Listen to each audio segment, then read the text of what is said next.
Hello बच्चों, आप मैं प्रेजेंट इंडेफिनिट पढ़ाने वाली हूँ, यानी कि सबसे पहला टेंस। तो प्रेजेंट इंडेफिनिट को हम लोग सिंपल प्रेजेंट भी कहते हैं, ये ध्यान में रखें, मैंने लिखा नहीं है।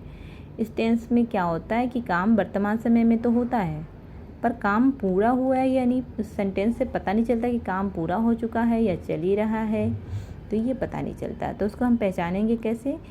तो प्रेजेंट इंडेफिनिट टेंस के पहचानने का वही है कि वाक्य के अंत में ता है, ती है, ते हैं, ता हूँ आदि रहता है, यानी कि ता, ते, ती ये लगा रहता है। तो उसके बनाएंगे कैसे? हम पहले सब्जेक्ट लिखेंगे, उसके बाद वर्ब का प्रथम रूप यूज करेंगे, उसके बाद ऑब्जेक्ट लिखेंगे। तो यहाँ नोट कीजिए कि फर्स्ट पर्सन और सेकंड पर्सन के वर्ब के साथ हम कुछ नहीं लगाते। जैसे वर्ब है प्ले, गो, स्लीप, वैसे ही लिख देंगे। पर जो थर्ड पर्सन है उसके वर्ब के साथ एश या ईएस लगाते हैं। जैसे गो को गोज कर देंगे, ईट को इट्स कर देंगे। इसी तरह हम उसमें एस लगाएंगे, जिसमें एस लगे एस लगाएंगे, जिसमें एस लगाएंगे तो इसलिए। तो थर्ड पर्सन हम किसे कहते हैं? कोई भी नाम होगा या उन नामों के बदले प्रयोग में आने वाला सर्वनाम शब्द होगा, यानी कि प्रोनाउन शब्द होगा।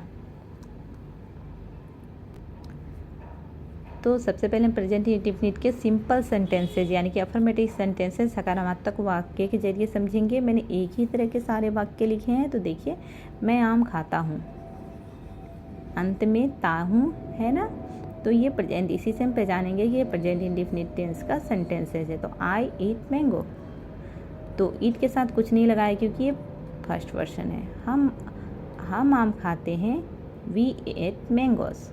तुम आम खाते हो, यू ईट मैंगो। किसी भी वर्ब के साथ कुछ नहीं लगा हुआ है।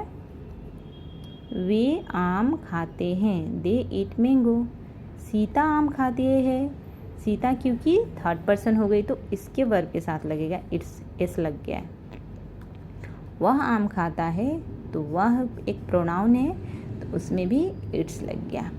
अब मैं आपको निगेटिव सेंटेंसेस और इंट्रोगेटिव सेंटेंस भी बताऊंगी। तो निगेटिव सेंटेंसेस देखिए, निगेटिव सेंटेंसेस समझने का एक ही उपाय है कि उस वाक्यों में नहीं लगा होगा। तो बनाने का नियम होगा subject plus do does, first person और सेकंड पर्सन के लिए डू और थर्ड पर्सन के लिए डज, प्लस नोट, वर्ब का प्रथम रूप प्लस ऑब्जेक्ट। तो यहाँ मैंने लिख दिया फर्स्ट पर्सन और सेकंड पर्सन के लिए डू और थर्ड पर्सन के साथ डज। तो थर्ड पर्सन कौन होगा? कोई भी नाम होगा या उसके प्रयोग में आने वाला प्रोनाउन होगा। तो सेंटेंसेस के जरिए समझते हैं। मैं आम नहीं खाता हूँ, नहीं लगा हुआ है, इसका मतलब निगेटिव सेंटेंसेस है। I do not eat mango. तुम आम नहीं खाते हो, you do not eat mango. Sita आम नहीं खाती है, तो आ गया थर्ड पर्सन, तो इसमें हम डज लगाएंगे, डज नॉट ईट मैंगो। वह आम नहीं खाता है, he does not eat mango. अब इसमें हम एस नहीं लगाएंगे कि इसका एस और यस इधर आ चुका है। वे आम नहीं खाते हैं, they do not eat mango. अब मैं आपको इंट्रोगेटिव सेंटेंसेस के माध्यम से समझाऊंगी।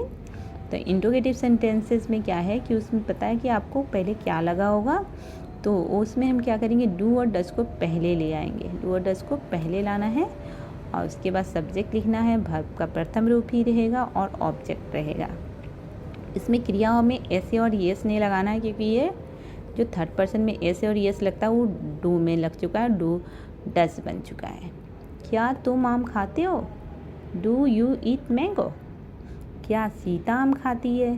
जैसे सीता आम खाती है उसको हम क्या बोलेंगे? Sita it's a mango. तो इसमें एस लगेगा तो उसका एस हम लोग इसमें ले आएंगे, ईएस, डज बन जाएगा। Does Sita eat a mango. क्या वह आम खाता है?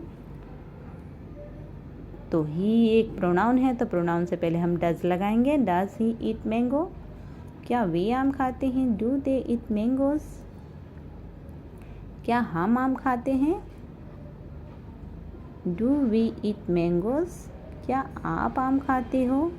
तो डू यू ईट मैंगोज। बस हमें क्या करना है, इसमें डू और डज को पहले लाना है, उसके बाद हम सब्जेक्ट, वर्ब का प्रथम रूप प्लस ऑब्जेक्ट लिखना है।